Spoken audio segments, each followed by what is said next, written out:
Berrikuntza modura, aipatuko nituzke batetik aurren hirian proiektuak eta aurrak egiten dituzten lanak, bere fruituak nola ematen ditun, urtengo San Juan jaietan, daukate aurrak ere bere agenda propioa, ez? Beraiek emandako ideia horietan oinarrituta. Eta agenda hori dagoeneko banatu zaie eta burutuko da Zumardiko eremu honetan.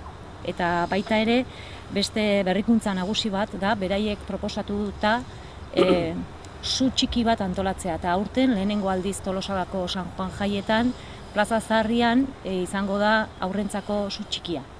Kuadrilla eguna guaintxe 2 hilabete hola eman guztu pixka prestatzen, hasten behin elkartuta kuadrilla bakoitzeko 2 pertsona, gero ja hasten zehar bakoitza bere kuadrillakin antolatzea tokatu zaion lan zati edo pusketa hori.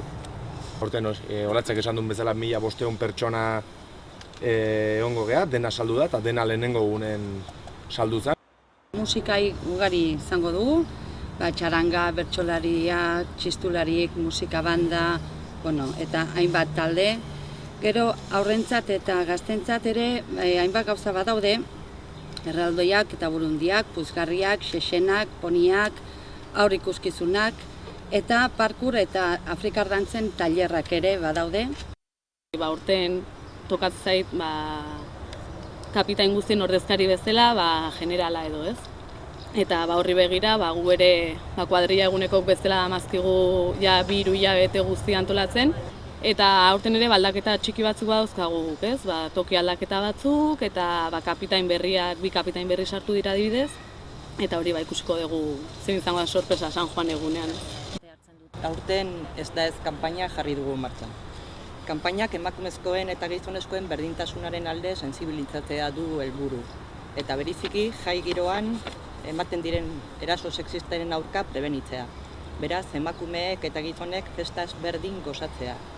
Eta hortarako kanpainaren leloa daramaten pultserak banatuko dira kuadrilla egunean. Eta azkenik herrian zehar dauden penaletak kartelak jarriko dira. Hauek izango die. Protokolo mailan adostutako proposamena da eta kartelan eraso sexista baten aurrean nora jo agertzen da eta baita gertaera mikromatxistaren bat, hau da, gizonaren eta emakumearen arteko desberdintasunak isolatzen dituzten jokabideak komentatzeko helbide elektroniko bat. Guretzat sorpresa izan da, udaletxeak guri eskaintzea txupinazo hori botatzeko aukera.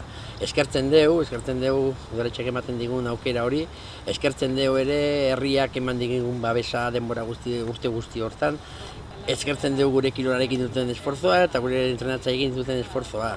Eta baita ere guk sorpresa bat eskaini nahi dugu herriari, lortu ditugun gauza guztik, opari bezala berei azaltzeko, lortu ditugu, Espainiako txapelketa gimnasia ritmikan, Espainiako txapelketa txirrindularitzan, Euskadiko txapelketa hainbat atletismoan, tercerara iogea futbolen, 2. mailara iogea eskubaloian, gauza asko lortu ditugu aurten, urten ez eskatu horren beste mesedez, gehiagizkoa izango litzake, baina nik uste daun arten herri osoan indarren poderioz lortu dela, eta eskertzekoa da ematen diguten aukera, festa pizteko, eta denon posez piztuko dugu festa,